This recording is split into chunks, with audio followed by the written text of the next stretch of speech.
అనమాట. ఇక్కడ ఏ వెంచర్లు తీసుకున్నా కానీ ఆల్మోస్ట్ 30+ ప్రైజెస్ కనుక చూసుకున్నట్టయితే.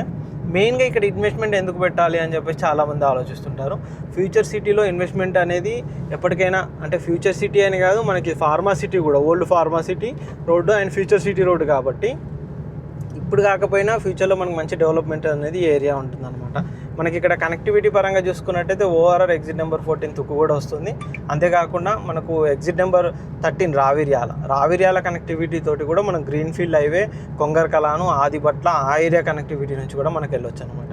ఈ విధంగా యాచారం ఉంటుంది. అటు సాగర్ హైవే కనెక్టివిటీ, ఆ బొంగుళూరు ఓఆర్ఆర్ ఎగ్జిట్ నెంబర్ 12, 13, 14 ఇట్లా 3 ఎగ్జిట్లు కూడా మన కనెక్టివిటీ తోటి ఉంటుంది అనమాట.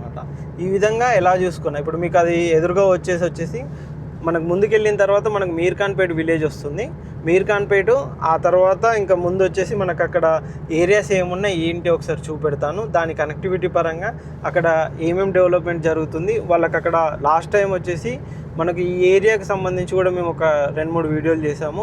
అంటే ఏరియా డెవలప్మెంట్ ఏ విధంగా ఉంటుంది, అక్కడ ఫార్మాసిటీ వాళ్ళకు ల్యాండ్స్ ఏ విధంగా ఇచ్చారు, ఆ లేఅవుట్ ఏ విధంగా ఉంటుంది అనేది ఎక్స్ప్లెయిన్ చేస్తాను. మళ్ళీ ఒకసారి మీకు చూపెడతాను ఇక్కడ డెవలప్మెంట్ ఏం జరిగింది అండ్ మనకి ఇప్పుడు గ్లోబల్ సమ్మిట్ కూడా ఎక్కడ జరిగింది ఏంటి అనేది ఒకసారి తెలుసుకుందాం. చూద్దాం పదండి. ఫ్యూచర్ సిటీకి కనెక్టివిటీ వస్తుండగా ముందు వచ్చేసి ఇక్కడ మనకి ఎన్టీఆర్ తండా అని ఉంటుంది